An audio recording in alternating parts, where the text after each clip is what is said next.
Good morning વિદ્યાર્થી મિત્રો, કેમ છો? બધા મજામાં? તમારા ધોરણ 9 ની અંદર સામાજિક વિજ્ઞાન છે, એની અંદર આપણે 16મો પાઠ પૂર્ણ કરેલો છે. 16મો પાઠ છે આપણોમાં, એ આપણે સંપૂર્ણપણે બરાબર પૂર્ણ કરી લીધો છે. આજે નવો પાઠ 17મો કુદરતી વનસ્પતિ, પેજ નંબર 131 તો મિત્રો અહીંયા કુદરતી વનસ્પતિ એની આપણે આજે વાત કરવાની છે. તો કુદરતી વનસ્પતિ કોને કહેવાય? તો આપણે ના ઉગાડતા હોય કુદરતી રીતે એની જ રીતે ઉગી નીકળતી હોય એ બધી જ વનસ્પતિને કહેવાય કુદરતી વનસ્પતિ.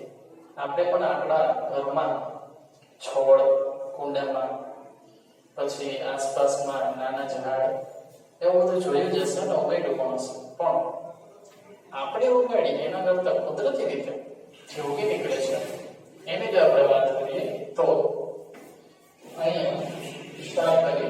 જો તો પાઠ છે 17મો કુદરતી વનસ્પતિ. શરૂ કરીએ. વનસ્પતિ જગત એ માનવ જીવન માટેનો એક અનિવાર્ય અંગ છે. આવું શું કામ કીધું છે? કારણ કે વનસ્પતિ છે એના દ્વારા જ આપણી બધી જરૂરિયાતો પૂર્ણ થાય છે વધારે પડતી. જેમ કે આપણે ખોરાક માટે વનસ્પતિને જ આધારિત છે. ફળો હોય, ફૂલો હોય, શાકભાજી હોય, ઔષધિ હોય, એ બધી જ વસ્તુ તેમાંથી આપણને મળે છે.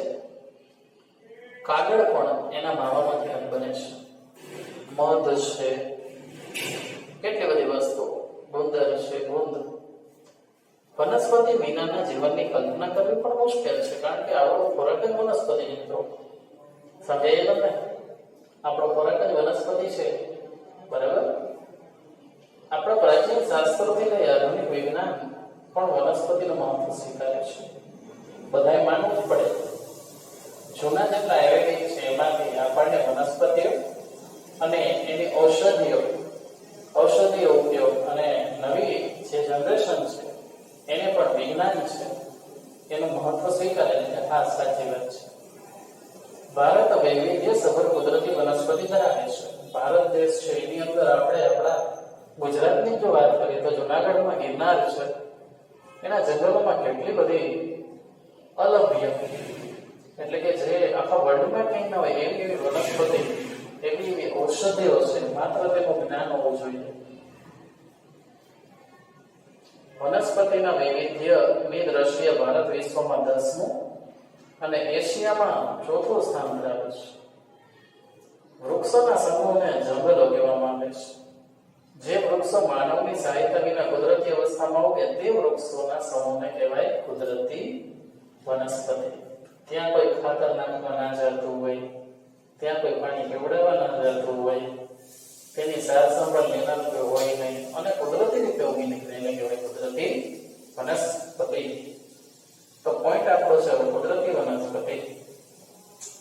ભારતની કુદરતી વનસ્પતિમાં રહેલા વિવિધતા નીચે મુજબના કારણોથી સર્જાય છે. પહેલું છે ભૂપૃષ્ઠ. ભૂ એટલે જમીન, જમીનનું ફળ. પછી બીજું છે જમીન, તાપમાન, સૂર્યપ્રકાશ, વરસાદનું પ્રમાણ અને ભેજ. તો આ 6 ફેક્ટર છે એ ખૂબ જ કામ કરે છે મિત્રો, બરાબર? હવે કુદરતી વનસ્પતિમાં આગળ ભારતમાં પર્વતો, ઉચ્ચ પ્રદેશો, મેદાનો, રણ પ્રદેશો એમ વિવિધ પ્રકારના ભૂપૃષ્ઠને કારણે કુદરતી વનસ્પતિમાં વિવિધતા જોવા મળે છે. ભારતમાં વિવિધ પ્રકારની જમીન આવેલી છે, જેમ કે કાંપની જમીન સારામાં સારી હોય, કાળી જમીન, પહાડી જમીન, રણ પ્રકારની જમીન વગેરે. આમ જમીનમાં રહેલી વિવિધતા પણ વનસ્પતિના જીવનમાં વૈવિધ્ય ફેલાવે છે. ભારતમાં હિમાલયના ઠંડા પ્રદેશોમાં તેમજ દક્ષિણ ભારતના દ્વીપકલ્પીય વિસ્તારોમાં તાપમાન અને ભેજમાં રહેલા તફાવત પણ કુદરતી વનસ્પતિમાં વિવિધતા લઈ આવે છે. કોઈ પણ પ્રદેશમાં મળતો સૂર્યપ્રકાશ તે પ્રદેશના અક્ષાંશ અને સમુદ્રથી તેની ઊંચાઈ પર આધાર રાખે છે. આપણે ઘણી વાર સાંભળ્યું છે મિત્રો કે સમુદ્રની સપાટીથી આટલા મીટર ઊંચાઈ આવેલું સ્થળ છે, બરાબર? તો સમુદ્ર એની તળેટીથી, સમુદ્રની સપાટીથી આપણે જે તે સ્થળની ઊંચાઈ નક્કી કરીએ છીએ. વધુ વરસાદ અને વધુ સૂર્યપ્રકાશ મેળવતા પ્રદેશોમાં વનસ્પતિનો ઝડપી વિકાસ થાય છે.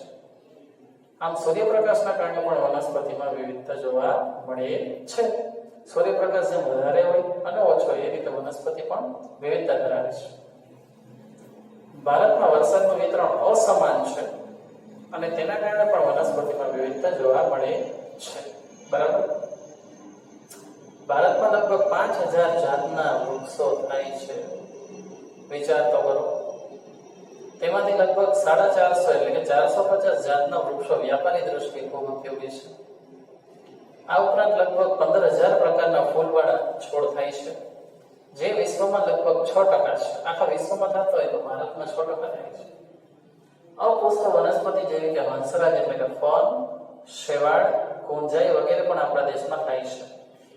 ભારત પ્રાચીન સમયથી ઔષધીય ઉપયોગિતા ધરાવતી વનસ્પતિ માટે પ્રખ્યાત છે. આયુર્વેદમાં લગભગ 2000 ઔષધીય વનસ્પતિનું વર્ણન છે. વિચાર કરો, 2000 વનસ્પતિ છે એ આપણી દવા છે અને આપણે ખબર નથી. આમ કહી શકાય કે ભારત વૈવિધ્યસભર કુદરતી વનસ્પતિઓ ધરાવે છે. હવે છે કુદરતી વનસ્પતિના પ્રકારો.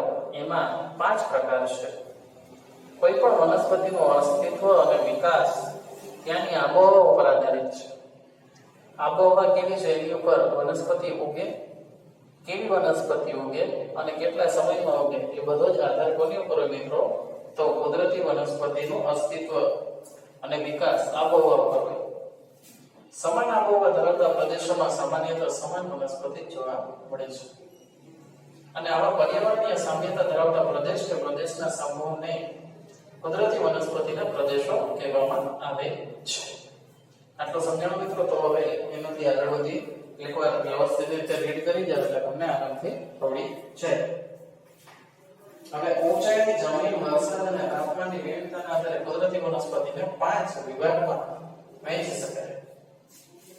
ઉષ્ણકટિબંધીય વરસાદી જંગલો આપણે ભણી ગયા છીએ. ઉષ્ણકટિબંધીય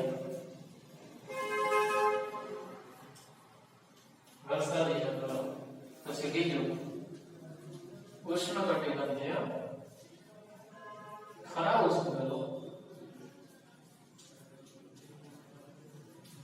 ત્રીજું ઉષ્ણકટિબંધીય કાંટાળા જંગલો.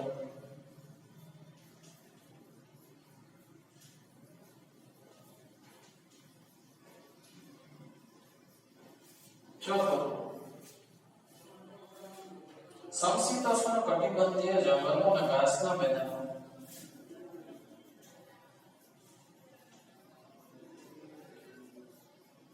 સમશીતોષ્ણ કટિબંધીય ઘાસના જંગલો અને ઘાસના મેદાનો.